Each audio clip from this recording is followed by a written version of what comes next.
So what's going on? How is this? How are you guys all with different podcasts or publications? Okay, cool. Yep, different You look organizations. awesome. All right, so when you're ready, we'll just kick things off. Of course, absolutely. All right. Cool. All right. Bart, do you want to begin? Now you've got a lot. I would have you go first. All right. So, Christy, first of all, thank you so much for being here. Of course. Are you kidding me? This is awesome.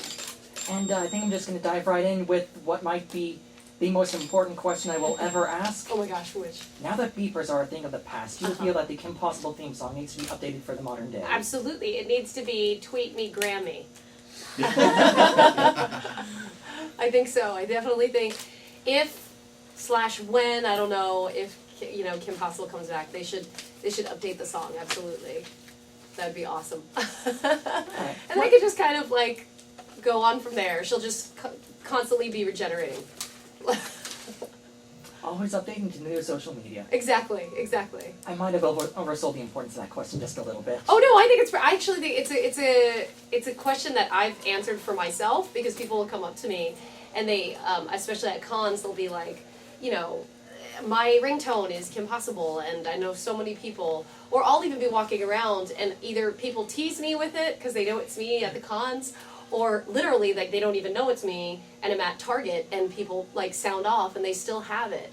And Kim is still so fresh in everyone's minds, especially people around our age or younger that grew up with it. And, it's still in reruns, it's in Disney Replay, so she's still very much alive. And I actually had, not to go off on a tangent, but I actually had dinner with Disney Infinity, and there's definitely some interest there in maybe having Kim come on board the Disney Infinity franchise. It's just sort of up to the fans and voting and sort of however they're doing the contest. But I know for a fact that Disney still very much loves Kim Possible. And as I'm sure you'll see throughout the day with all the people I know who said they're going to cosplay Kim Possible, so do the fans. Really? That's awesome. I can't wait to, I always put that on my Instagram every time, I get a KP. So what do you think it is that has made the series still remain so strong in the hearts of all the viewers? It's a great question.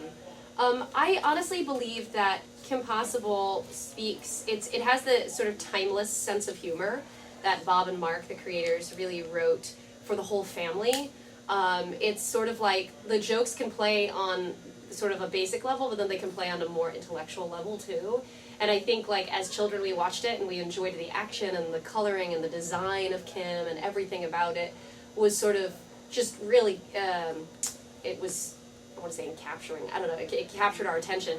But then once you get older, you appreciate it even more. Like you appreciate the drawing, but even more from a graphic design perspective, because they gave her Art Deco, and every set piece that's her house or whatever had a very specific design in mind, and it's almost like artwork. It's like I'm lucky enough to have a cell that the guys gave me, and it's a gorgeous cell, and I've hung it up and I look at it every day, and it just I think that's the testament to why KP is still so popular.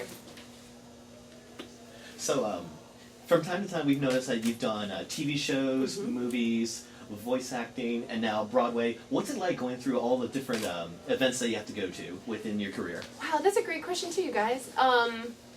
It is an interesting life being an artist. It's been even more interesting since coming to the Comic-Con circuit in the last year. I went back to school, and Comic-Cons became such an awesome way to meet my fans and to connect with people.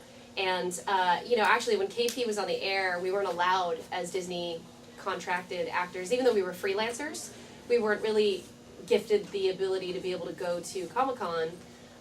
But I'm so happy that I think that's now an option. I think like Phineas and Ferb goes to Comic-Con, and any of their new properties or IPs like can go now. I think it's fantastic to be an artist and have various talents that you can develop. I mean, for me, it's been like since I was 6 that I actually started in theater and ended up in TV, and movies came along the way, and then when I did Belle again, they had known that I had the theater background, so it sort of was like a very good fit at the time because of the Disney success that I already had. So sometimes it's a good fit, and hopefully you're passionate about it. I've been really lucky to be passionate about everything that I do, pretty much. There's been a couple things that maybe I'm not, but I would say that's like 1% of the things that I've done in my life, and I'm just really proud of the work I've done with Disney overall.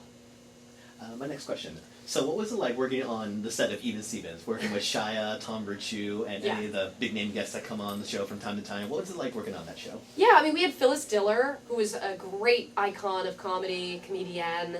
She passed away recently, I think within the last couple of years. Richard Kind, who's still around, he's fantastic, Curb Your Enthusiasm. We were really given the ability as these young actors coming up in this world of comedy, especially Shia, who now is a dramatic actor, but is, I think, the heart and soul of who he really is just, he's a clown. I mean, he's a funny guy. And it's those moments in his work that I feel like that's the Shia that I remember. Not the Shia now, but like those moments of him being like my little brother. He's not really my little brother, but he really is such a talented guy. So working with those greats really taught all of us a lot about timing, precision, delivery, all of the specific things that you really need to know if you're going to be a good comedic actor. So we it was almost like school in a way with Even Stevens. And working with him was awesome too, because as we were developing, we were doing it with each other. And so really that's only like 1% of 1% of kids get to be able to be, working actors and in that close proximity with each other. It was almost like we were really related. So when people ask me like, are you still in touch with Shia? I'm not. But like in interviews, if people ask me like, oh, what do you think about his this or his that? I'm like, he's awesome. Like, let him do his thing and he's going to be fine. He's going to figure it out. It's still kind of like this like sisterly thing that I have for him. And like when I see him on red carpets, he'll be like, hey sis, how are you?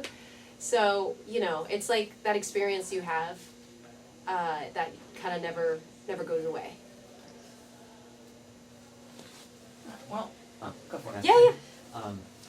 Would you when you do voice work and then you also film for live action TV shows? Yeah. Would you say there's one that's more preferable over the other? Oh, I wouldn't say that I enjoy. I mean, I enjoy working.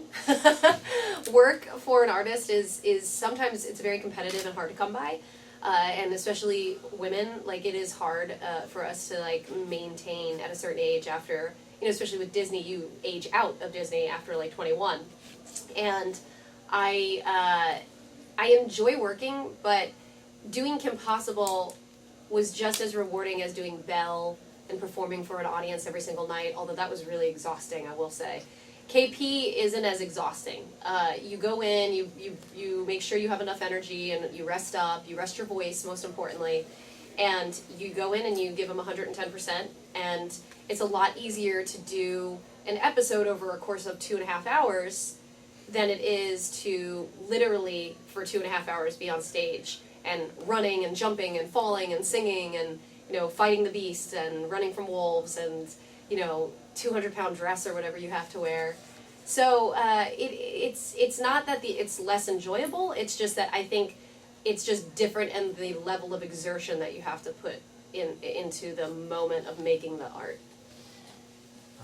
Do you think if Kim Possible was around today with social media and stuff, do you think her character or her relationship with Ron would be a little bit different?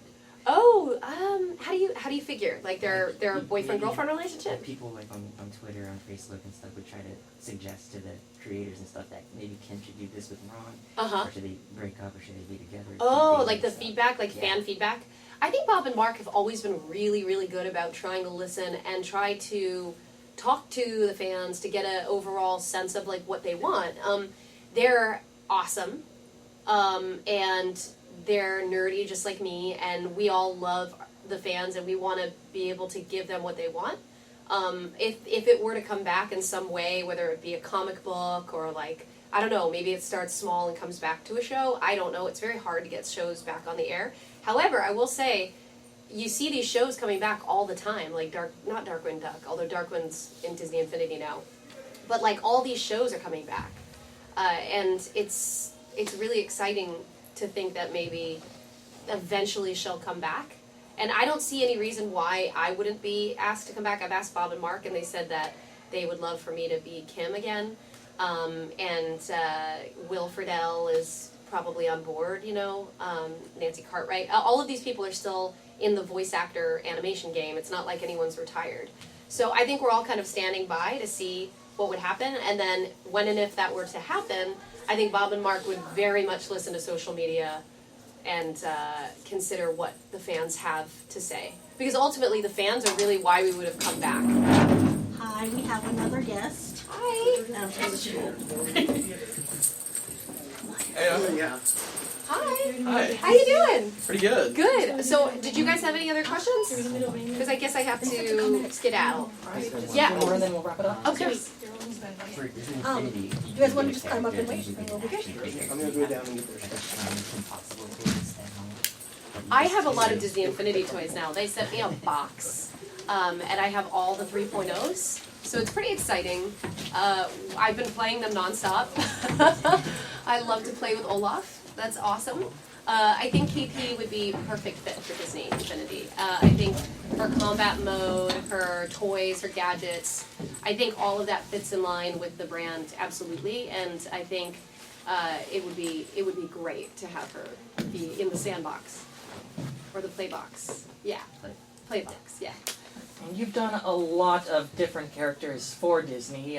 Are there any characters that you would like to one day be able to do? Well, I could tell you there's definitely shows I would like to be on. I mean, I'm obsessed with Scandal, and Scandal's amazing. But I also really have such an affinity for Once Upon a Time. I think there's a lot of really great characters on that show, and if there was ever any kind of, I know it's Camelot this year, but who knows what the next season would bring. And Girl Meets World is also a really great show. I think I might be meeting with them at some point, and it would be so cool. Maybe like Will Friedle's character, I think his name is Eric, like they could have some sort of KP Ron, but like in real life, like, you know, up in Girl Meets World. That'd be so cool. So the fans ultimately, I think, help a lot if I were to go back on Disney to sort of like tell people what they want. Hashtag KP for once 2015. Woo-woo! Thanks. If there's I just wanted to ask you real Yeah, quick. yeah. So if you saw Shia's inspirational video, Just do it. yes, I was wondering if you're okay with it to do like a little response to that, if possible. If not, that's totally fine. Like, Oh man, what response would I say? Just do it. Okay. Do what? What do you want me to do? That would be my reaction. Or, I did it, relax, I did it. perfect. Okay, cool. Thank you guys. Thank I'll you see you very much guys. for being I'll here. see you guys. Of course, this is so cool. Sorry, thank you. Let me give my card before you go. Oh, my card? Okay. My hands are full.